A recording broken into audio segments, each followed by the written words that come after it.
తెలుగు రాష్ట్రాలకు మరోసారి rain alert జారీ చేసింది ఐఎండీ. తూర్పు హిందూ మహాసముద్రం, దానిని ఆనుకొని ఉన్న ఆగ్నేయ బంగాళాఖాతంలో అల్పపీడనం ఏర్పడిందని ఏపీ విపత్తుల నిర్వహణ సంస్థ తెలిపింది.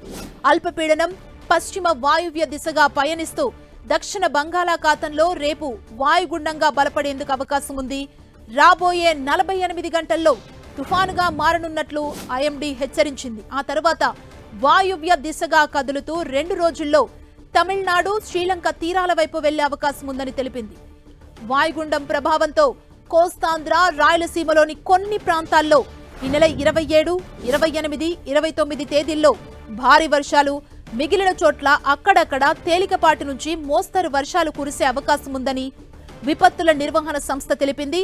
రైతులు వ్యవసాయ పనుల్లో తగిన జాగ్రత్తలు తీసుకోవాలని సూచించింది.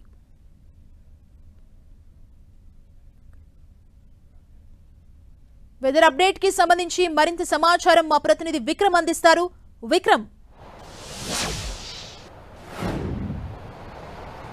రాష్ట్రానికి మరో తుఫాను గండం తరుముకొస్తూ ఉంది. ఫెంగాల్ అనే తుఫాను బంగాళాఖాతంలో ఏర్పడనుందని చెప్పి వాతావరణ శాఖ అంచనా వేస్తుంది. ఏదైతే ఇండోనేషియా సమీపంలో ఏర్పడినటువంటి 2 రోజుల క్రితం ఏర్పడినటువంటి అల్పపీడనం క్రమంగా కూడా బలపడి తీవ్ర అల్పపీడనంగా ప్రస్తుతం కొనసాగుతుంది. ఈ తీవ్ర అల్పపీడనం దాదాపు కూడా మరొక 24 గంటల్లో మరింతగా బలపడి వాయుగుండంగా మారే అవకాశం ఉందని అంచనా వేస్తున్నారు. వాయుగుండం కూడా 48 గంటల తర్వాత మరింతగా కూడా బలపడి ఫెంగాల్ అనే తుఫానుగా కూడా ఇది మారనుందని చెప్పి అంచనా వేస్తున్నారు. ఈ ఫెంగాల్ అనే తుఫాను ఏర్పడిన తర్వాత రాష్ట్రానికి భారీ నుంచి అతి భారీ వర్షాలు కురిసే అవకాశం ఉంది. ఇటు ఆంధ్రప్రదేశ్తో పాటు అటు తమిళనాడు రాష్ట్రానికి కూడా దీని ప్రభావం చూపే అవకాశం ఉందని వాతావరణ నిపుణులు తాజా మేరకు అంచనాలు వేస్తున్నటువంటి పరిస్థితి ఉంది.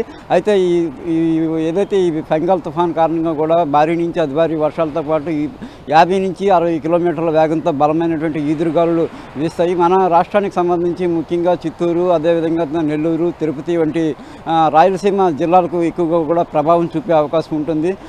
రాష్ట్రానికి దీని తాలూకా ప్రభావం 27వ తేదీ నుంచి మొదలవుతుంది. అప్పుడు ఆ తర్వాత నుంచి కూడా ఈ వర్షాలు అనేవి బలంగా కూడా కొనసాగే అవకాశం ఉంటుంది. ఈ నేపథ్యంలో ప్రజలంతా కూడా చాలా అప్రమత్తంగా వ్యవహరించాల్సి ఉంటుందని చెప్పి అంచనా వేస్తున్నారు.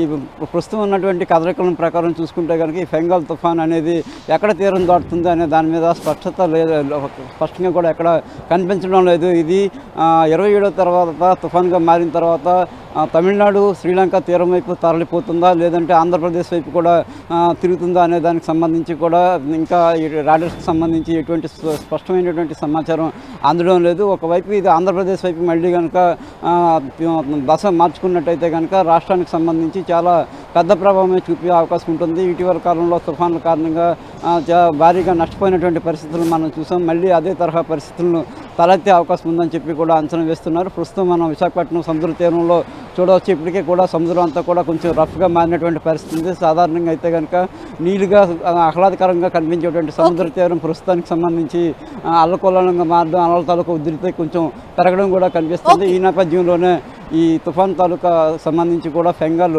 బలంగా విరుచుకుపడిన నేపథ్యంలో జాగ్రత్తలు వహించాలి. ప్రజలంతా కూడా అప్రమత్తంగా ఉండాలి. ఏదైతే రాయలసీమతో పాటు మిగిలిన ప్రాంతాల మీద కూడా దీని ప్రభావం ఉండే అవకాశం ఉందని కూడా అంచనా వేస్తున్నారు. థాంక్యూ విక్రమ్.